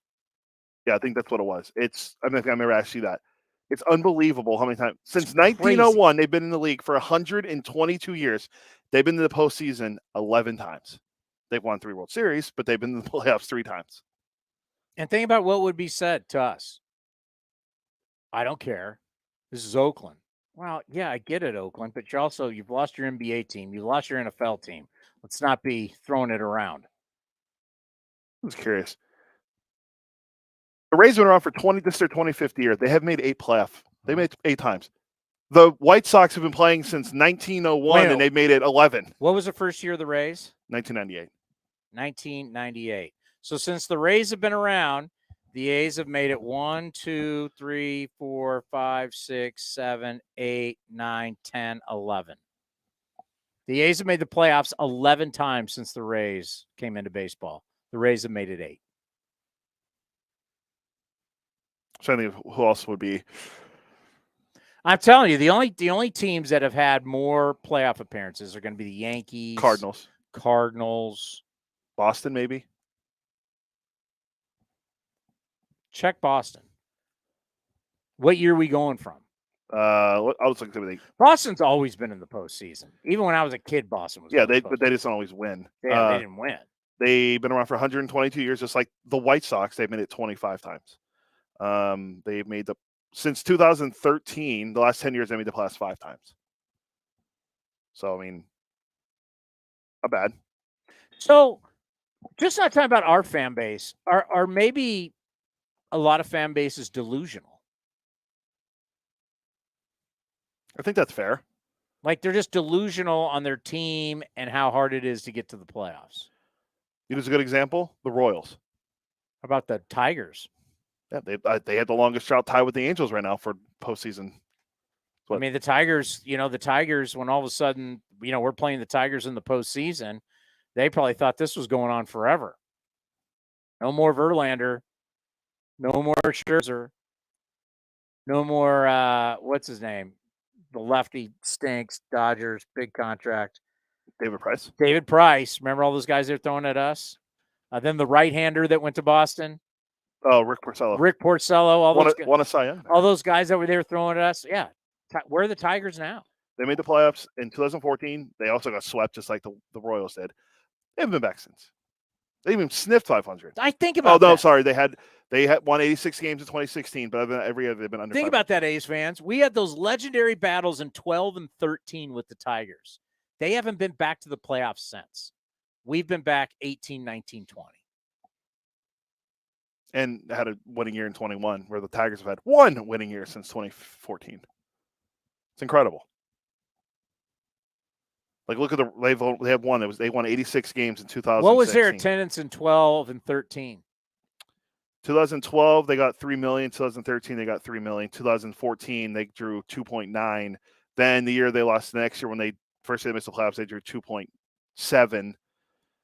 So they only had about 1.6 last year. Yeah, but they're putting up there. You know what? In modern day times, the way we present attendance has truly changed, wouldn't you say? Yeah. We've tried to be more accurate. There was a lot of funny business over the years with attendance. I mean, they're putting up 3 million. The same time we're playing them in the playoffs, they're putting up 3 million. I'm saying there's also outside stuff to think about, how this team has performed. I'm just looking at Kansas City. Giving them back to the playoffs since they won the World Series. They had an 81 and 81 year, and they've been under 500 every year since. They've had 2 100 loss seasons. Prior to them making to the World Series in 2014, when was the last time they made it? The last time they won the World Series. Yeah. I don't want to sound like a broken record, and I don't want to bother anybody, but man, if you actually just really look into numbers and you look at details and you look at the details of what other franchises go through, there's a lot of droughts. Baseball is a game of a lot of droughts. We're technically not even in a drought. Won 86 games in 21. You've had one bad year last year. Let's see what this year. This year's no one's predicting anything special, but who knows? This is what you're trying to find. You're trying to find players so that what the A's have traditionally done is you're good, then have a couple bad years, then you're good again. These franchises are going good and then bad for 15, 20 years. I was looking at the Mariners. 95, 97, 2000, 2001, and then they made it last year. Hey, what you don't want is us having this conversation every year, because at some point we'll run out of that. We'll run out of that, right? If all of a sudden we don't make the playoffs for 5-6 years, we'll run out of this conversation. And then what will it be? We haven't been to the playoffs in 6 years. So we'll be, oh yeah, remember when you went to the playoffs, you said that wasn't good enough? Welcome to 10 years of not going. How's it feel now? You'd be dying for a 12, 13, 14 run or an 18, 19, 20. You'd be dying for that when you don't go to the playoffs for 10 years. It's a long time, man. Trust the process. You got to hope the process is going to be right again. That's why, to me, I will, if I'm doing the roster, if Chris Townsend's doing the roster, I will take some chances on players that I want to see work that help me in the future. I'm not going for any quick fixes. No quick fixes. I'll take the quick fix, send to AAA, may need them for depth. I'm going for guys that I want to take. That's why I say Ryan Noda. I have him play first base. Let him play his way out of it. And if it doesn't work, doesn't work. But I gave it a shot. I was going to say, where's the quick fix? You perfectly said. Where's that get you in a few years? Nowhere. That guy's gone. Yeah. That guy's gone. I'm sorry. Somebody has a good spring training but has no track record. Sorry. The odds are you're not going to be that guy. Christian Pache, you're getting every opportunity. If you play your way out, you play your way out. Ryan Noda, you play your way. And that's where, for me, Ruiz, who I believe in long term, let him go to AAA. And if Pache doesn't work out, Ruiz, you're coming up. Hopefully Ruiz goes down to AAA and puts up numbers. Like Kevin Smith, I want to see it. I got to find out who are these guys. Like Chase Peterson and Letmus Diaz, you signed because you didn't have you needed some security, right? They're like security blankets. They're not the future. Yeah. Kevin Smith, how old's Kevin Smith? He may not be the future. How old is he? Like 27? 25 or 26. Okay. It always brings up the actor. Oh, I think how old's the actor? Can we use him? No, he's like in his 50s, I think. Kevin Smith is, before we go, because we're running out of time. Kevin Smith is 26. He'll be 27 in July. He's going to be 27. Yeah. So he's not young, right? But you got to find the future. Take chances with future. Quick fixes don't do anything for you in the future, in my opinion. All right, coming up next, we got A's baseball. We got A's and the Halos. We're back tomorrow at 11 o'clock. Who are we previewing? The Mariners. The Mariner. Who we having on? Ryan Divish from the Seattle Times. Oh, we're talking about the Mariners. Remember, they didn't make the playoffs for 20 years. We'll see everybody tomorrow. Halos and Athletics next, right here on A's Cast. Unlock offers and receive exclusive in-game features by downloading the MLB Ballpark app for iPhone and Android today. Plus, get the latest information on game times, schedules, and more. This has been a presentation of the Oakland Athletics.